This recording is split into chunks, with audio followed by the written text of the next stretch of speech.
The first red flag came in a bright pink envelope. I had just finished mowing my lawn when I saw it stuffed in my mailbox, bold letters on the front. Urgent HOA matter response required. I live in a quiet neighborhood on the edge of town, not some gated suburb. My name's Oliver Grady, and I bought my house 3 years ago free and clear, no HOA. I made sure of it. That was non-negotiable after the nightmare my brother went through with his HOA fining him for planting sunflowers. Curious and annoyed, I opened the envelope. The letter inside was official-looking, with a gold foil HOA logo at the top and the signature of one Janelle Fairburn, president of the Briar Hills Homeowners Association. It said I owed $25,000 in back dues. For a neighborhood I wasn't part of. According to them, I had been benefiting from community landscaping, security patrols, and recreational facilities for 4 years. That was funny, considering I had my own lawn guy. No security presence ever drove by, and the only recreational facility was a broken swing set in someone else's backyard. The letter ended with a threat. Failure to remit payment within 30 days will result in legal action and a property lien. I nearly laughed. Then I saw they'd CC'd a lawyer. The next morning, as I was sipping my coffee on the porch, a pearl-white Lexus rolled up. Out stepped a woman dressed like she was late for a country club brunch. Short blonde bob, giant sunglasses, clipboard in hand. She marched across my grass like she owned it. "You must be Oliver," she said, flashing a tight smile that didn't touch her eyes. "I'm Janelle Fairburn. I wanted to give you a chance to resolve this matter before we escalate it." I stayed seated. "I'm not in your HOA," she scoffed. "Oh, you are." Briar Hills expanded its boundaries 2 years ago. We voted on it. Your property is included. You can't just vote to annex people's houses into your cult. Her nostrils flared. It's a community association, not a cult. And yes, we can. The majority voted, and the new plat map includes your lot. You've been benefiting from our services. What services? I cut her off. I mow my own lawn, fix my own fence, and I haven't seen a single security patrol unless you count the raccoons that prowl around at night. She pressed her lips together and scribbled something on her clipboard. Fine. Refuse to cooperate. But don't be surprised when legal action is taken. This will cost you more than dues if it goes to court. She turned and stomped back to her Lexus. I watched her drive off, then walked straight inside and pulled out my deed, property title, and the original neighborhood agreement I signed when I bought the place. Not a single mention of any HOA. I even called the county records office. They confirmed. My property wasn't and had never been inside Briar Hills jurisdiction. They had no authority over me, so what the hell were they playing at? That night, I installed 2 new security cameras, one facing my driveway, one over the front door. I had a feeling this wasn't the last I'd see of Janelle or her clipboard, and I was right. 3 days later, I came home to find a red tag taped to my garage door. It was printed on cheap stock paper, but the words were bold and clear. Final notice, property in violation. Lien proceedings initiated. There was some legal jargon underneath, followed by a claim number and a contact name, someone named Mason Corrick, apparently the HOA's legal counsel. I peeled the tag off and walked straight inside. My pulse was steady, but my jaw clenched. They weren't just bluffing anymore, they were trying to fake their way into financially cornering me. Still holding the tag, I dialed the county clerk's office again. When I asked if any liens had been filed on my property, the clerk paused. "Actually, yes," she said. "Filed yesterday. It's pending certification, but it's listed under the Briar Hills Civic Association. Are you disputing it?" "Absolutely," I said, already grabbing my folder of documents. "I'm bringing papers down right now." I spent the next hour with a municipal records officer named Daedra, who walked me through the process to challenge a fraudulent lien. She listened carefully as I showed her my original title documents, pulled up the plat maps, and pointed out that my property line was clearly outside their boundaries. "That's not just overreach," she said. "That's intentional misrepresentation." If they submitted this under oath, that's criminal. She took a photo of the red tag and entered it into their system. You need to file a formal dispute with the county recorder. Once it's in, the lien will be frozen until a hearing. I filed it that day, but I wasn't done. That evening, I drove to the local law library downtown. I'd taken a few paralegal courses back in my 20s, not enough to practice law, but enough to know the basics. And right now, I needed more than basics. In the dusty second-floor archives, I found a binder full of case law on HOA boundary disputes. One stood out: McClellan vs. Cedar View Estates, where a similar association had illegally annexed homes to increase dues revenue. The court not only voided the liens but awarded the homeowner triple damages for fraud and harassment. I took notes, lots of them. The next morning, I sent a certified letter to the HOA's listed mailing address.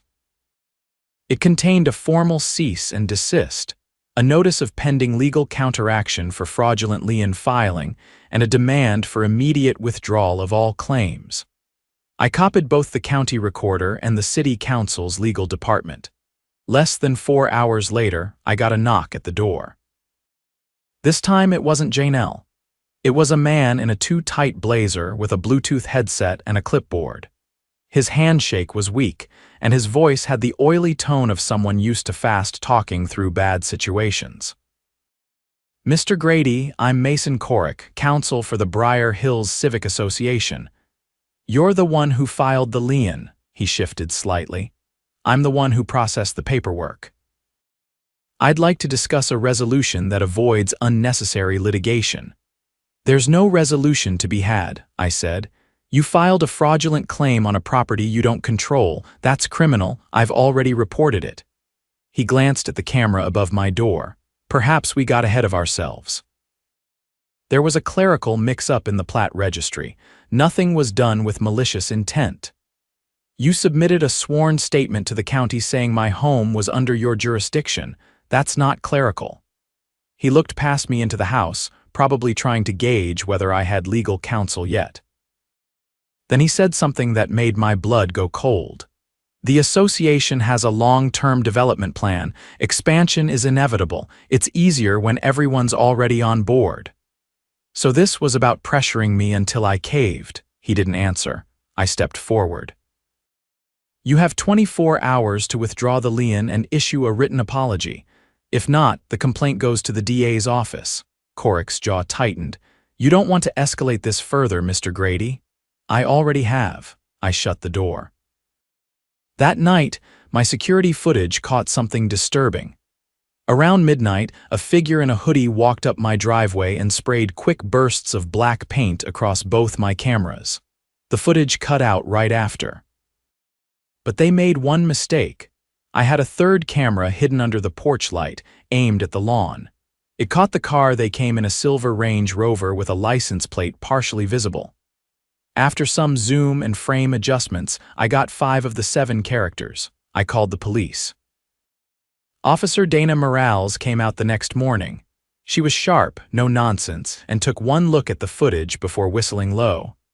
"Looks like someone didn't want to be seen." "You said this started after a property dispute." I gave her everything: the documents, the tag, the footage, even the notes from the law library. When I showed her Corrick's visit on camera, she raised an eyebrow. "Did he threaten you?" "Not directly." "But he hinted this was part of a bigger plan." She nodded. "I'll run that plate, and I'm forwarding this to our white-collar crimes unit. Filing a false lien is a felony if done knowingly." That afternoon, I got a call from Deidre at the clerk's office.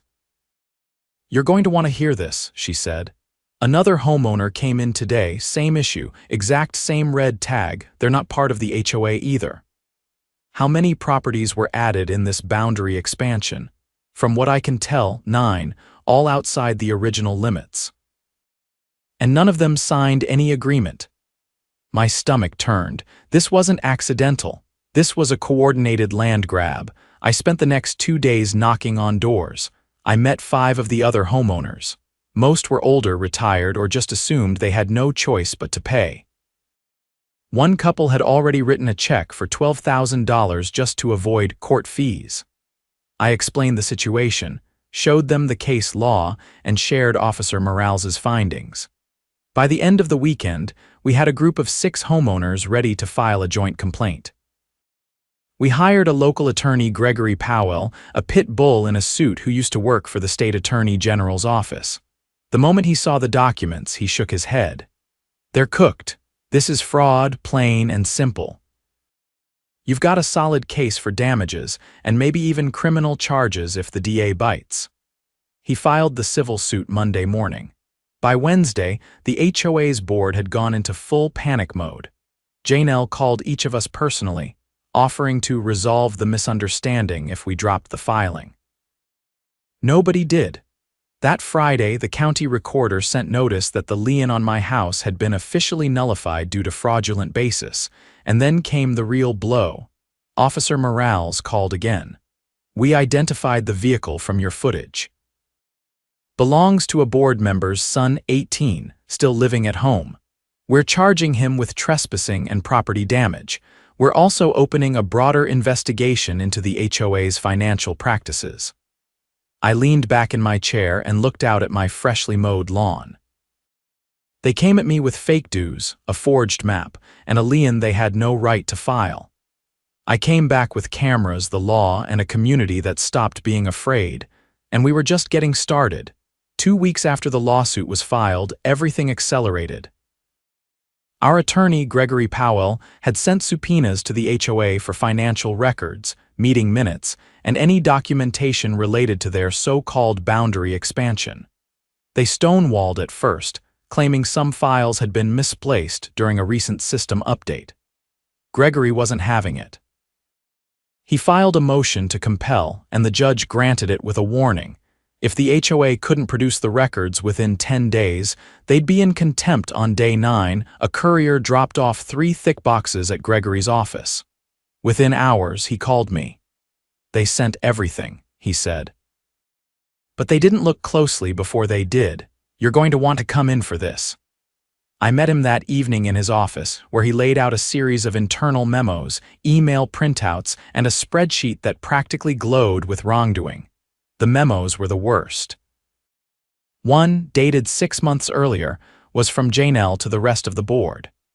It read, "If we incorporate the 9 outer properties into our jurisdiction, we can stabilize the reserve fund without raising dues on existing members. Push the increased security coverage narrative. Most won't fight it." If any do, Corrick has a workaround. Gregory pointed to the spreadsheet. This shows they were using the added dues to cover a shortfall in landscaping contracts and board stipends. And here's the kicker: they paid Corrick a discretionary bonus 2 weeks after you got that first envelope. I read the memo again, slower this time.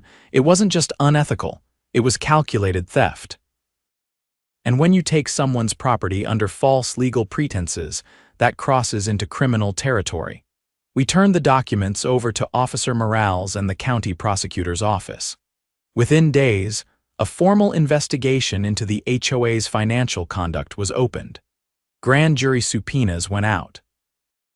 Janelle and Corrick both lawyered up fast, but it didn't help. The paper trail was undeniable. At the same time, word was spreading fast through the neighborhood. Someone leaked the lawsuit to the local paper, and within 48 hours, a reporter from Channel 7 was knocking on my door. I agreed to an interview outside in front of my house with the redacted documents in hand. When the segment aired, it lit a fire under the whole community. The headline was brutal. Homeowner targeted by HOA scheme $25K demand over fake jurisdiction. They even showed a clip from my security footage, the one with the teenager vandalizing my cameras, blurred for privacy, but damning nonetheless. The fallout was immediate.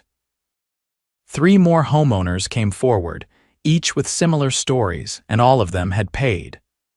One was a widowed nurse in her 60s who drained her savings to fork over $8,000 after threats of foreclosure. Her voice cracked on the news when she said, "They told me if I didn't pay, I'd lose my home." I believed them. That quote made it into the prosecutor's press release the following week when they announced formal charges against Janelle Corrick and the HOA treasurer, a man named Vincent Leary.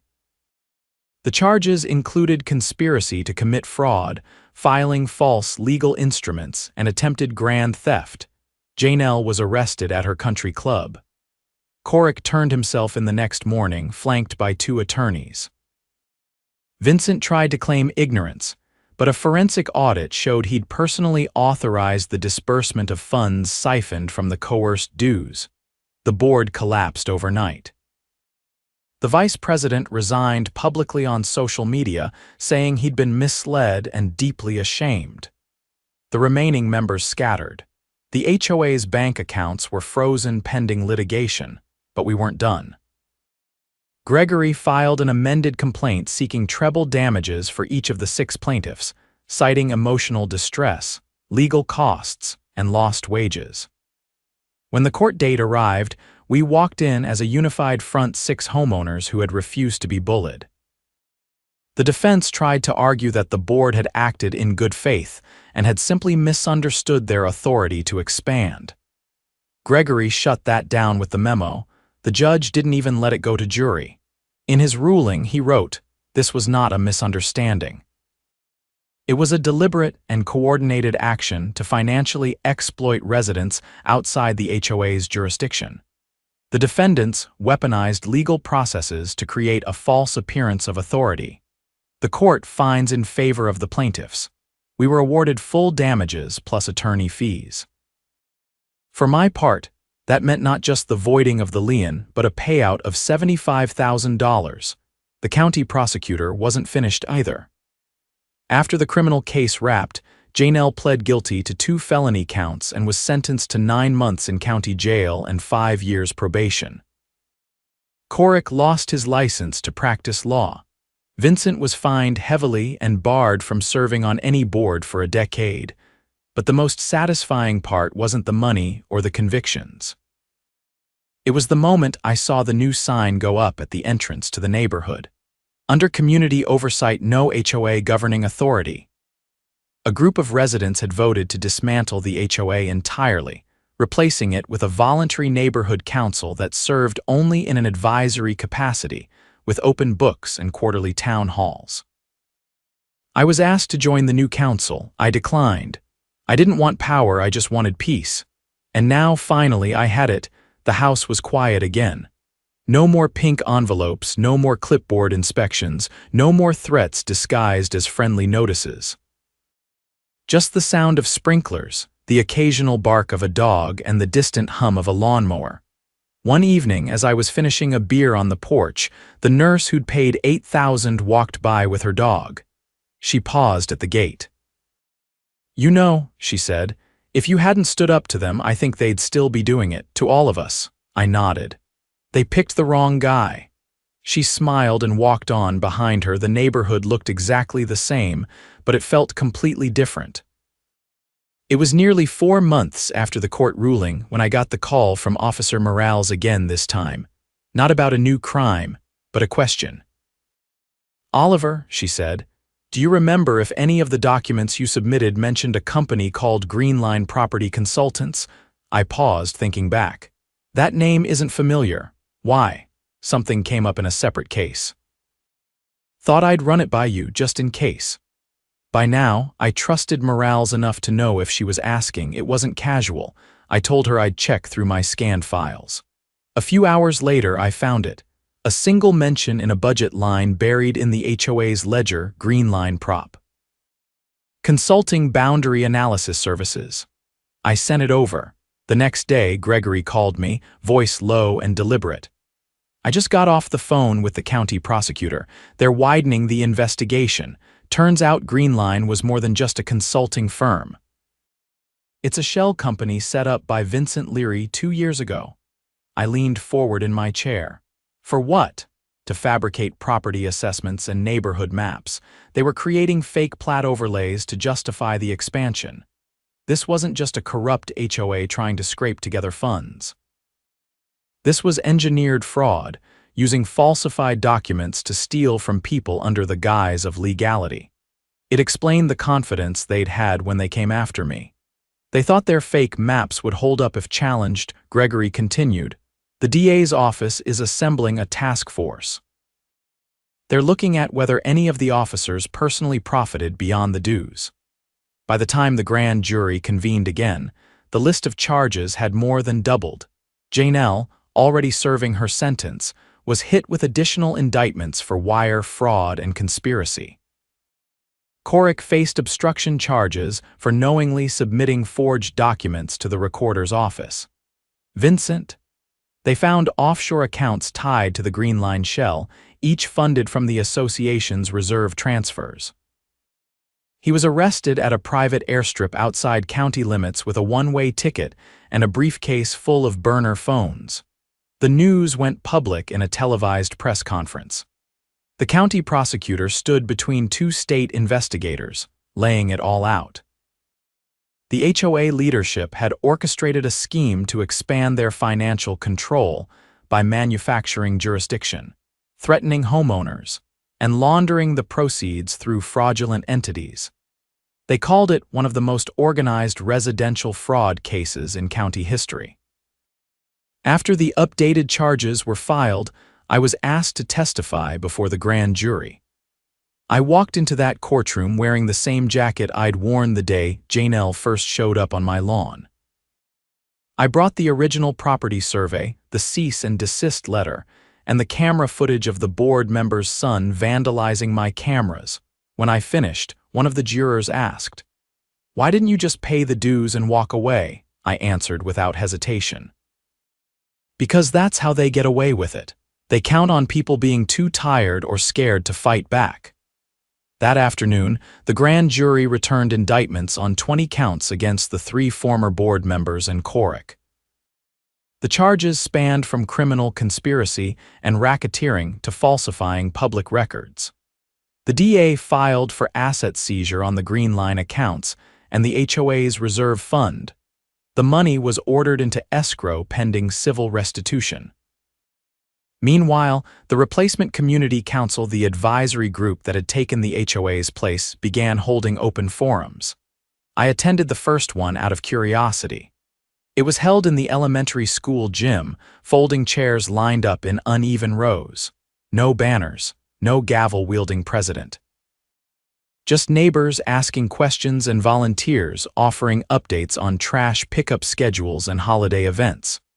One of the new council members, a retired firefighter named Marlene, stood up after the updates and said, "We want to create a fund for anyone who lost money because of the fraud. Once the court releases the seized assets, that's our priority." A few people clapped. I didn't, but I nodded. It was the first time I'd seen something resembling real accountability around here. Weeks passed. Then came the civil settlement. Gregory called me in to sign the final paperwork. The court had processed the restitution claims, and each of us, those who had been targeted by the fake jurisdiction, received a portion of the seized funds. After legal fees and damages, I walked away with just under $110,000. I knew exactly what to do with it. The following day, I signed a contract with a local contractor to install a solar roof, upgrade my security system to full perimeter coverage, and add a small greenhouse in the backyard, something I'd always wanted but never had the budget for. Call it a reward for surviving a war I never asked to fight. About a month later, I was in the greenhouse, potting my first set of tomato seedlings when a letter arrived in my mailbox. No envelope, just a folded note, hand-delivered. It read, "To the man who reminded us what standing up really looks like, thank you. You didn't just win your case. You gave the rest of us our voice back." Underneath were 6 signatures. My neighbors. The same ones who'd once been too afraid to speak up. I folded the note and set it on my kitchen counter. Then I stepped outside and took a long look at the street, quiet, peaceful. Every house with its curtains drawn open, not closed in fear, no more clipboard inspections, no more surprise fees, no more creeping jurisdiction. The HOA had tried to rewrite the rules of ownership. They built lies off the backs of good people, hoping intimidation would hold the structure together, It collapsed because one person said no and then others joined in. And now, the only signs around here are yard sale posters and lost cat flyers.